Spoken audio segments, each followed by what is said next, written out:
દશમા સ્કંદે પ્રભુનું હૃદય છે. ભગવાને એવી સુંદર સુંદર પોતાની મનમોહક લીલાઓ કરી છે ભક્તોના ચિત્તને નિરુદ્ધ કરવા માટે. ભગવાન પ્રગટ જ એટલે થયા ભક્તોના મનનું હરણ કરવા માટે. મોહન છે. ભગવાન પ્રગટ થયા યદુવંશમાં. યદોશ્ચ ધર્મશીલસ્ય નિતરામ મુનિ સત્તમ. યદોઃ પિતુઃ આદેશ ઉલ્લંઘનાત અધર્મ પરત્વેન કથનમ અયુક્તત્વમ આશંક્ય.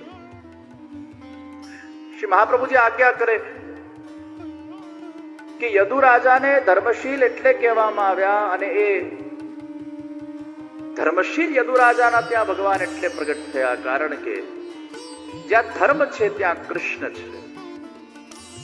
કૃષ્ણ જ ધર્મ છે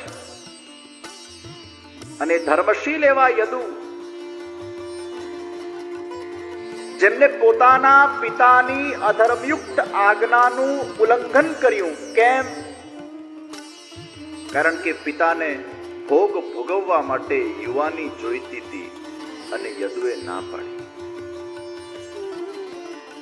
માતા પિતાની વડીલોની આજ્ઞા અગર ધર્મયુક્ત હોય તો એનું પાલન કરવું એ આપણું ધર્મ છે, પણ માતા પિતાની આજ્ઞા અગર અધર્મયુક્ત હોય એને પાલન ન કરવું એ પણ ધર્મ છે. અને એટલે જ માતા પિતાની સારી આદતો લેવાની છે, એમના સદગુણો લેવાના છે. નિશ્ચિત કોઈ પણ વ્યક્તિ પૂર્ણ રૂપે દૂધથી ધોવાયેલો નથી, એમાં કોઈને કોઈ દોષ નિશ્ચિત રહેશે. આપણે દોષ તરફ દૃષ્ટિ ન રાખીને એમના જે ગુણો છે એને ગ્રાહ્ય કરીએ. કદાચ તમારા પિતા વ્યસન કરતા હોય તો બાળકોએ વ્યસન કરવાની જરૂર નથી. અને એ પિતાઓએ પણ પોતાના બાળકોને કહેવું જોઈએ કે ભાઈ અમે આ વ્યસનમાં પડ્યા એ અમારો દોષ છે, અમારે આ નહોતું કરવું, પણ છતાંય જો અમે કેટલા હેરાન થઈએ છીએ, વારંવાર અમારે આ વ્યસન કરવું પડે છે. અમે તો ઈચ્છીએ છીએ આને છોડીએ, બેટા અમે વ્યસન કરીએ છીએ પણ તું આ ખાડામાં નહીં પડતો, એવું માર્ગદર્શન પિતાએ હંમેશા બાળકોને આપવું જોઈએ. કદાચ એનામાં ખોટી આદત હોય એ છોકરામાં ના આવે. આ બાળકો છે ને બહુ જ સેન્સિટિવ હોય છે. જે જુએ, કરે, સાંભળે તરત શીખે. અને એ બાળકો માટેના સૌથી પહેલા આદર્શ એ માતા પિતા છે. અગર માતા પિતા અંદર અંદર જ બાળકોના સામે ઝઘડશે તો એનો બહુ ખોટો સંસ્કાર એ બાળકો પર પડે છે. કદાચ તમારા વચ્ચે અનબન પણ હોય તો ભૂલે ચૂકે પણ બાળકો સામે ઝઘડતા નહીં. બાળકો સામે આર્ગ્યુમેન્ટ નહીં કરતા. ઘણા નિર્દયી લોકો તો બાળકોના સામે પોતાની પત્નીને મારતા હોય અને માને જ્યારે માર ખાતા એ બાળક જુએ ને ત્યારે એને એટલું કષ્ટ થાય, એના હૃદયમાં એટલું રુદન થાય. તો હોઈ શકે તમારામાં કદાચ કોઈ દોષ. અને એ બાળક જ્યારે મોટા થાય, જ્યારે તમે એને સંસ્કાર આપ્યા હોય, એ ધર્મ જાણતું હોય, યુવાન બને અને પછી કદાચ કોઈ અધર્મ યુક્ત આજ્ઞા થાય તો એને પાલન ન કરવું એ ધર્મ છે. અને એટલે યદોશ્ચ ધર્મશીલસ. પિતાએ યદુ પાસે યુવાની માંગી છે અને એ યુવાનીનો ઉપયોગ ક્યાં થવાનો હતો? યદુની જ માતાના ઉપર. પુત્રની યુવાનીનો ઉપયોગ એ મા સાથે ભોગ કરવાના અંદર થાય એ અત્યંત અનુચિત છે. અને એટલે જ આજ્ઞાનું ઉલ્લંઘન કર્યું એવા ધર્મશીલ નિતરામ અર્થાત સ્વપ્ને પણ એમના અંદર અધર્મયુક્ત વિચાર પણ પેદા થતા નથી. એવા આ યદુ છે. ઘણીવાર એમ બને તમારામાં ખોટા વિચાર આવી જાય પણ તમે એને કાર્યાન્વિત કરતા નથી. મને ઘણા લોકો પૂછે ખોટા વિચાર આવે શું કરવાનું? અને ઘણીવાર વિચાર આપણા હાથમાં નથી હોતા. આપણે ત્રસ્ત થઈ જઈએ છીએ આવા ખોટા વિચાર કેમ આવે છે. ત્યારે હંમેશા ધ્યાન રાખવું કે જ્યારે તમારા અંદર કદાચ તમારી ઈચ્છા વગર કોઈ ખોટા વિચારોનું આક્રમણ થઈ રહ્યું છે ત્યારે શાંત ચિત્તથી એ વિચારોને આવા દો અને જવા દો. એને આવા દો અને જવા દો. એને એન્ટરટેન નહીં કરો. એને પ્રશ્ન નહીં પૂછો કે તું કેમ આવ્યો. જ્યાં સુધી વિચારોને તમે કાર્યાન્વિત નથી કરતા ત્યાં સુધી એ દોષરૂપ નથી. એ કાર્યાન્વિત થઈ જાય એટલે દોષરૂપ થઈ જાય છે. માનસિક ખોટા વિચારોનો દોષ છે પણ કળિયુગમાં અમુક ટકા જ અમુક અંશ જ એને ભોગવવું પડે છે. સતયુગમાં માનસિક અધર્મ કરવાનું બહુ મોટું પાપ લાગે. કળિયુગમાં આપણને કન્સેશન મળે છે. પણ તમારામાં કદાચ ખોટા વિચાર આવે તો પ્રશ્ન નહીં પૂછતા. ઘણા લોકોને ઊંઘ નથી આવતી ને તો 10 જણાને પ્રશ્ન પૂછે મને ઊંઘ કેમ નથી આવતી, મને ઊંઘ કેમ નથી આવતી, મને ઊંઘ કેમ નથી આવતી, મને ઊંઘ કેમ નથી આવતી. ઊંઘ ના આવે તો પ્રશ્ન નહીં કરો, કારણ કે જેટલા પ્રશ્ન કરશો ને એટલી ઊંઘ નહીં આવે. પ્રશ્ન કરવાનું છોડી દો. કેમ નથી થતું, કેમ નથી આવતું, આ કેમ આવે છે, આ પ્રશ્ન છોડી દો. શાંત થઈ જાઓ અને સહજ રીતે તમને આવી જશે. એમ ખોટા વિચારો આવે જેમ વાદળો આવે અને જાય, વાદળો આવે અને જાય, એમ કોઈ પણ ખોટો વિચાર આવે એને મહત્વ નહીં આપો. એને જો તમે મહત્વ આપશો તો એ તમારામાં વધતો જશે. એક ગુરુજીએ પોતાના શિષ્યને કીધું કે બેટા હું તને એક મંત્ર આપું છું અને 108 વાર તારે આ મંત્ર બોલવાનું છે, પણ ધ્યાન રહે એક પણ વાર મંત્ર બોલતી વખતે વાંદરું મગજમાં નહીં આવવું જોઈએ. શિષ્ય બોલ્યો 108 વાર ખાલી નામ જપવાનું છે અને વાંદરું મગજમાં ના આવે, આ તો કેટલું સહેલું છે. હું 108 વાર જપીશ અને વાંદરું મારા મગજમાં આવશે જ નહીં. શિષ્ય જપવા ગયો અને હજી તો બીજી વાર ખાલી મંત્ર બોલ્યો એમાં જ પેલું વાંદરું દેખાયું. બહુ પ્રયાસ કર્યા એને કે વાંદરું ના આવે, વાંદરું ના આવે, વાંદરું ના આવે. પાછા પોતાના જાતને કહેતો ગયો નહીં આવવું જોઈએ, નહીં આવવું જોઈએ, નહીં આવવું જોઈએ. જેટલું કહેતો ગયો એટલું આવતો ગયો. ગુરુજી પાસે હાર માની સાષ્ટાંગ પ્રણામ કર્યા. ગુરુજી માફ કરી દો, આ મંત્ર મારાથી થતો નથી. તમે જ્યારથી કીધું છે ને વાંદરાનો વિચાર નહીં કરવાનો ત્યારથી એનો વિચાર વધારે આવતો થઈ ગયો છે. તમે જેટલું તમારા જાતને એમ કહેશો કે આ નહીં વિચારો, આ નહીં વિચારો, આ નહીં વિચારો, એટલું વધારે આવશે.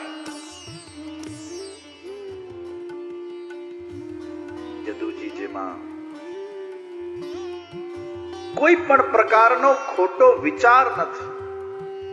એવા યદોષ ધર્મશીલસ્ય, ત્યાં ભગવાન શ્રી કૃષ્ણચંદ્ર નું પ્રાગટ્ય થયું છે. 10મા સ્કંદે પ્રભુનું હૃદય છે. નિતરામ રોધ નિરોધ, સારી રીતે રોકાઈ જવું એનું नाम निरोध. ये मन बहुत हमारा भटकता है. ये भटकते मन को एक जगह रोकना, प्रभु के अंदर रोकना, प्रभु के स्वरूप में रोकना, ये निरोध. निरोधस्यानुशयनम प्रपंचे क्रीडनम हरेः.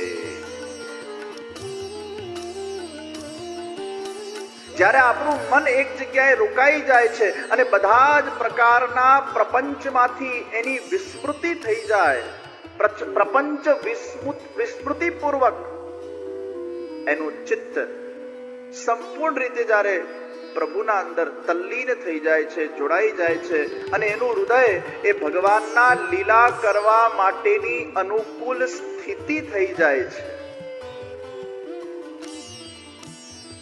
शयनम प्रपंचे क्रीडनम हरे। जब उनका हृदय में प्रभु को ऐसा लगे अब मैं यहां विराजमान होकर अपनी सुंदर क्रीड़ा करूं, श्री महाप्रभु जी आज्ञा करे छे एने निरोध कहेवाय। चित्त संपूर्ण रीते भगवान में अटकी जाए, पानी एकदम शांत थई जाए, शांत, मन जोड़ाई जाए, निरोध। भरत मुनि नाट्यशास्त्रना अंदर बहु सुंदर आ निरोधना स्टेजीसનું વર્ણન કરે છે અને આ લૌકિકમાં પણ અપ્લાય થાય અને અલૌકિકમાં પણ અપ્લાય થાય કે કઈ રીતે તમારું ચિત્ત કઈ રીતે ક્યાં લાગતું હોય છે। બહુ સુંદર દર્શન કરાવે છે। આખી 10 અવસ્થાઓ એમને બતાડી છે। એમાં સૌથી પહેલી અવસ્થા પ્રથમે અભિલાષા સ્યાત। निरोध की सबसे पहली अवस्था प्रथमे अभिलाषा स्यात्। સૌથી પહેલા શું થાય? અભિલાષા।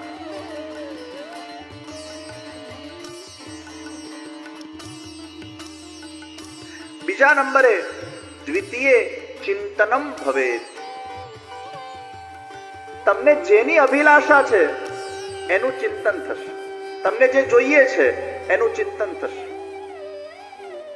અને બહુ સાચી વાત છે ને, આપણને જે જોઈતું હોય પછી એનું ચિંતન થાય કે ન થાય? ઘણા લોકો છે ને એકાદશીના દિવસે વ્રત કરે ને અને ફરાળ કર્યું હોય, ફલાહાર એટલે કશું ખાધું ના હોય, ખાલી ફલ લીધા હોય તો એટલું બધું એમને ઈચ્છા થાય ખાવાની કે એનું જ ચિંતન થયા કરે, ખાવાનું જ ચિંતન થાય। અભિલાષા ચિંતનમ। અને પછી એકાદશીના દિવસે રાત્રે સૂઈ જાય ને તો સપનાના અંદર રેસ્ટોરન્ટમાં પિઝા ખાઈ આવે,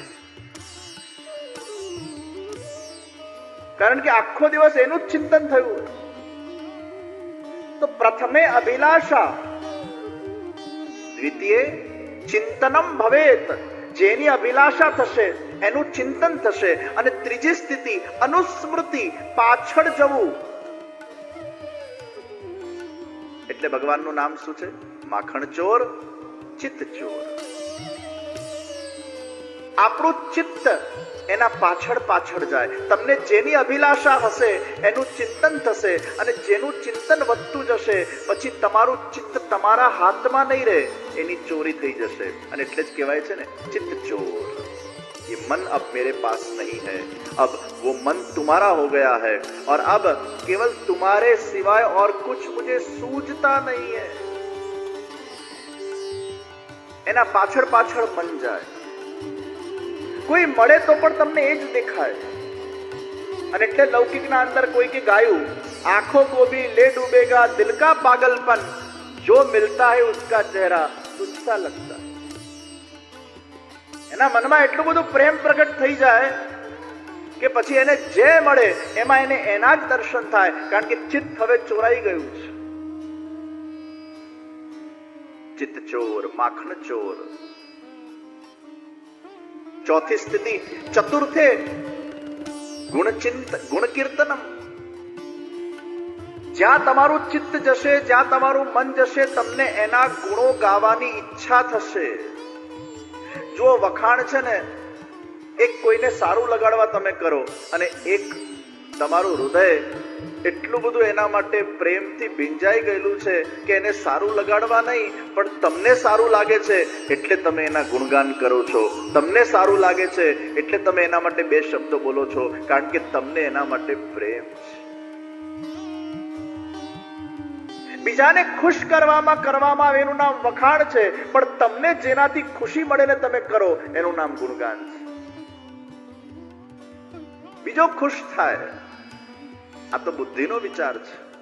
बुद्धि हमेशा सोचती है कि मैं ऐसा बोलूंगा तो उसको अच्छा लगेगा, तो मैं ऐसा बोलूं और उसको अच्छा लगे, ये तो बुद्धि का विषय है। और बुद्धि कई बार स्वार्थी हो जाती है। सामने वाले को खुश करने के लिए व्यक्ति दो शब्द अच्छे बोल देता है, लेकिन जब हृदय में प्रेम प्रकट होता है तो आपको कहना नहीं पड़ता तुम अच्छा बोलो, वो गुणगान सहज हो जाते हैं, वो कीर्तन सहज हो जाता है, वो गुण और कीर्तन सहज भाव से अंदर से निकल जाता है।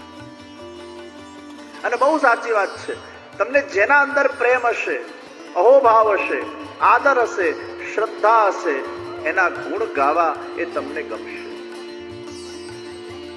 એના ગુણ ગાવા તમને ગમશે અને એના ગુણોનું ચિંતન કરવું તમને ગમશે. તમને સહજ રૂપે એના દોષ દેખાશે જ નહીં, તમને કેવલ એના ગુણ તરફ તમારી દૃષ્ટિ જશે. કેટલી સુંદર વાત છે. જેનામાં પ્રેમ થઈ જાય પછી એના દોષ દેખાય જ નહીં, ભલે એમાં દોષ હોય તો પણ. મને કોઈકે પૂછ્યું કે કોઈકનામાં પ્રેમ છે એ કેમ ખબર પડે, તો આ સૌથી પહેલું સિમ્પટમ, એના દોષ દેખાવાના બંધ થઈ જાય ને એ જ પ્રમાણ છે કે તમને એનામાં પ્રેમ છે. તમે આ થર્મોમીટર ચેક કરી નાખો, આ થર્મોમીટર છે. દોષ દેખાવાના બંધ થઈ જાય, ભલે દોષ હોય તો પણ માની લેવું એનામાં પ્રેમ. પછી ભલે તમે એક માતા પિતા તરીકે એનામાં કોઈ દોષ હોય અને તમે એના દૂર કરવા માટેના પ્રયાસ કરો, એના સારા માટે એક જુદી વાત છે, પણ તમને એના ગુણોનું દર્શન થવા લાગશે. અને એટલે જ તો ભગવાનમાં જ્યારે પ્રેમ પેદા થઈ જાય, ભગવાનમાં જ્યારે ચિત્ત નિરુદ્ધ થઈ જાય, પછી ભગવાનના દોષ ન દેખાય.